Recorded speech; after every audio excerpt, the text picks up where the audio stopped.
Dalam alam dongeng Jawa yang kaya akan mitos dan legenda, kisah tentang Jaka Tingkir, yang kemudian dikenal sebagai Sultan Hadiwijaya, menjadi salah satu cerita yang paling menarik. Dilahirkan di tengah pertunjukan wayang di Pengging, lereng Gunung Merapi, kehidupannya dipenuhi dengan keajaiban dan petualangan yang luar biasa.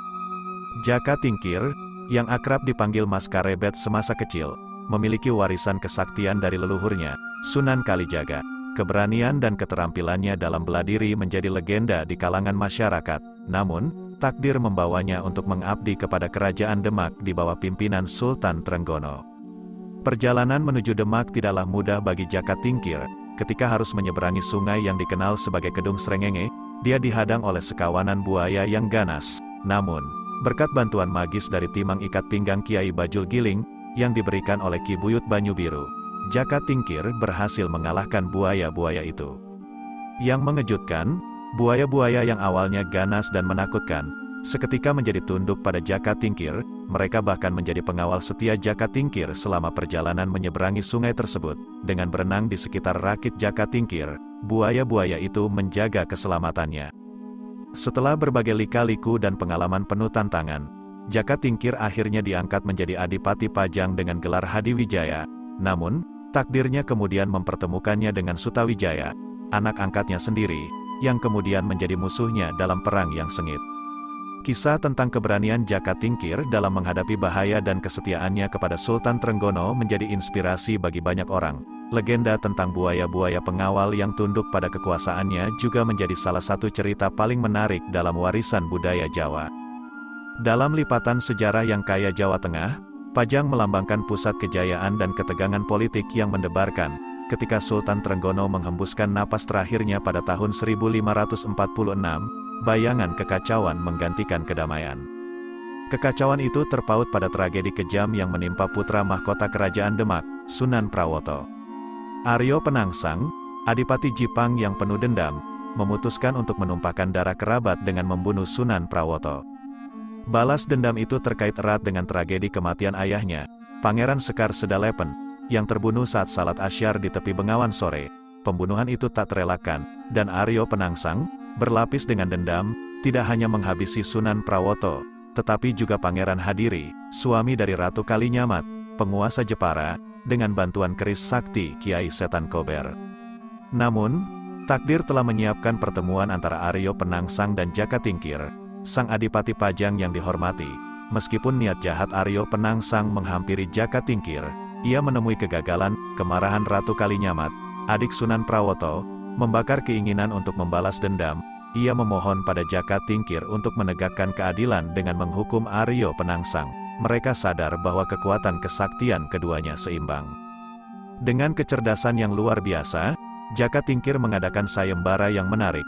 Hadiahnya sangat menggiurkan, sebidang tanah di Pati dan alas Mentaok. Sayembara itu menarik perhatian kedua cucu Ki Ageng Sela, yaitu Ki Ageng Pemanahan dan Ki Panjawi. Dalam pertarungan yang penuh strategi dan kelicikan, Ki Juru Martani berhasil menyusun siasat yang cerdik. Akhirnya, Sutawijaya, putra Ki Ageng Pemanahan, dengan gagah berani menewaskan Aryo Penangsang. Tombak Kiai Pleret yang menusuk tubuh Aryo Penangsang, yang saat itu mengendarai kuda jantan gagak rimang di tengah aliran Bengawan Sore, menjadi titik puncak dari saga pertarungan epik ini. Pertarungan antara kebenaran dan kejahatan, kecerdikan dan keberanian, menjadi legenda yang tetap menggema dalam sejarah Pajang, mengukuhkan posisi Jaka Tingkir sebagai pahlawan yang tak terlupakan. Setelah pergulatan panjang, Pajang akhirnya menjadi tempat berkuasanya Kerajaan Demak. Jaka Tingkir, yang kini bergelar Sultan Hadiwijaya, mengetuai Pajang dengan gagah berani. Janji-janjinya dalam sayembara pun tidak terlupakan. Ki Ageng Pemanahan dan Ki Panjawi diberi hadiah yang layak atas jasa mereka. Namun, takdir mempertemukan Sutawijaya, putra Ki Ageng Pemanahan, dengan kekuasaan. Dengan mengalahkan Arya Penangsang, Sutawijaya diangkat sebagai anak angkat Sultan Hadiwijaya. Namun, seperti layaknya cerita yang terus berputar, ketenangan tidaklah abadi. Ki Ageng Pemanahan membangun hutan Mentaok menjadi sebuah kerajaan kecil yang berkembang pesat. Namun, ketika ia meninggal pada tahun 1575, Sutawijaya menggantikannya dengan nama Pangeran Ngabehi Loring Pasar. Ketika keponakannya, Raden Pablan, akan dihukum mati, Sultan Hadiwijaya merasa terhina. keputusannya mengeksekusi Raden Pabelan hanya menambah gesekan antara Pajang dan Mataram yang semakin memanas. Perang antara kedua kerajaan pun tak terhindarkan. Namun, takdir datang dengan kejutan yang mengejutkan. Saat pasukan Pajang menyerbu Mataram di bawah pimpinan Sultan Hadiwijaya, Gunung Merapi tiba-tiba meletus dengan dahsyatnya. Lahar panas menghantam tenda-tenda pasukan Pajang, merenggut banyak korban. Melihat bencana itu, Sultan Hadiwijaya memilih untuk menarik mundur pasukannya. Dalam perjalanan pulang, Sultan Hadiwijaya mampir ke makam Sunan Tembayat di Gunung Jabalkat, Klaten. Namun, gerbang makam tak bisa terbuka. Pertanda aneh ini membuat Sultan Hadiwijaya merasa akan segera meninggal. Pesan terakhirnya kepada anak-anaknya adalah untuk tidak memelihara dendam kepada Sutawijaya, putranya angkat, yang juga dikenal sebagai Panembahan Senapati. Tak lama setelah itu, Sultan Hadiwijaya wafat dan dimakamkan di Desa Butuh, Sragen, Jawa Tengah. Kisahnya yang penuh dengan liku-liku politik, perang saudara, dan pertarungan melawan alam semesta, menjadikan Sultan Hadiwijaya sebagai salah satu tokoh paling berpengaruh dalam sejarah Jawa Tengah. Jaka Tingkir bukan hanya sekadar sejarah biasa bagi Jawa Tengah, melainkan sebuah kisah yang menapaki perjalanan panjang Nusantara. Sebelum Belanda menginjakan kakinya di tanah air, kisah Jaka Tingkir telah menjadi bagian tak terpisahkan dari kejayaan Nusantara. Semenjak Raden Patah berlari dari Majapahit menuju barat untuk mendirikan Demak, kita menyaksikan kebangkitan Demak I, yang berlanjut pada era Demak II di bawah Pati Unus, hingga kemudian Sultan Trenggono memegang kendali Demak III. Namun, kisah ini berputar kembali ketika Jaka Tingkir memasuki fase kedewasaannya. Perjalanan melalui Sungai Bengawan Solo bersama 3 sahabatnya membawanya ke Demak.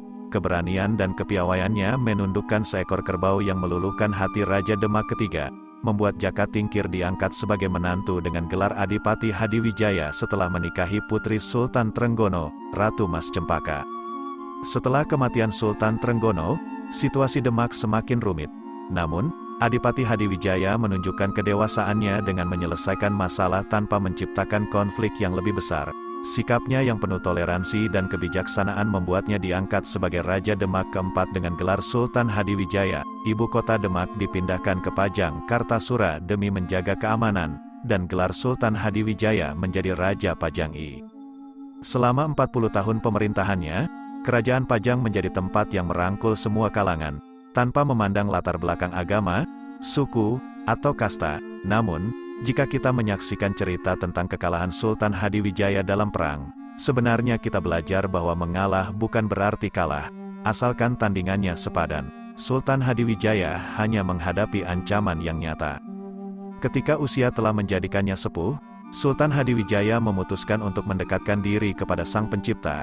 Dia memilih untuk menghabiskan masa tuanya dalam ketenangan desa, mengikuti jejak orang tuanya. Dusun pinggir Sungai Bengawan Solo, bernama Butuh, dipilih sebagai tempat peristirahatan terakhir. Makam dan Masjid Butuh yang ramai dikunjungi oleh peziarah setiap hari menjadi saksi sejarah yang menunjukkan bahwa agama telah berkembang. Meskipun kesadaran akan nilai-nilai agama mulai luntur seiring berjalannya waktu. Oleh karena itu, tugas kita adalah untuk memajukan kembali nilai-nilai agama yang diwariskan oleh para pendiri bangsa, dengan mengunjungi makam dan mendoakan mereka yang telah menjadi pilar-pilar bangsa ini.